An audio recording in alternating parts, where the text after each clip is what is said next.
I've been a solo for 9 years. About 8 years ago or so, I realized that there's an issue, and I got to do something about it. I went to the New York State Bar Association website, and I printed out the planning guide. Fantastic resource. I recommend you all do it. The planning guide was just great. At the time, I said, oh, good, I'm going to go find someone to be my assisting attorney, and I'm going to be their assisting attorney, and I'll come up with a reciprocal plan.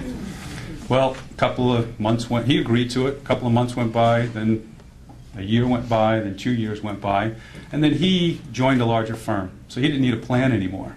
And I still didn't have a plan. I was a solo without a plan. So then one day, an attorney walked in, well, didn't walk in, he called. And he said, I've been referred to you, you're a business law attorney. I said, that's right. What can I help you with? He says, I have a personal injury practice, and I need to sell my practice. I said, oh, fantastic. Okay, let's get the details. Who's the buyer? How much is the purchase price? I'm ready to memorialize this, take care of the transaction. He says, I don't have a buyer. I said, what do you mean you don't have a buyer?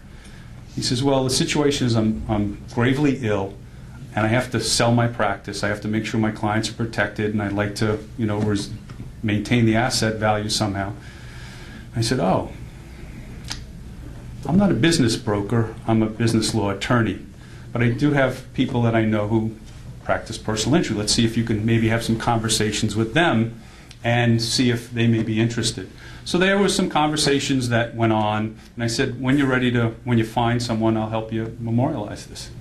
Conversations went on. They didn't quite gel with the people I had referred. So what happened at that point is he found someone to buy his practice. It was a larger firm that had referred him business. They had a good relationship.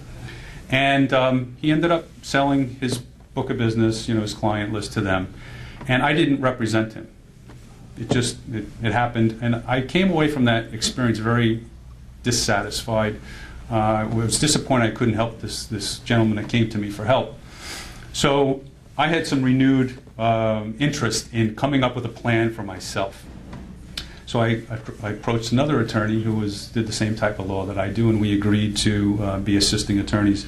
But again, time was an issue. So Eddie came aboard as a summer intern. And I said, Eddie, we got to do this. We got to get a plan together. We have to get something done for me primarily. That was the first effort. And sure enough, we took all of this information. We printed out all of this stuff. I read it all. I read it at soccer games. I read it at my daughter's gymnastics classes. I digested all of this information that's throughout all of the bar associations. And we distilled it into a comprehensive plan that covers all of these bases.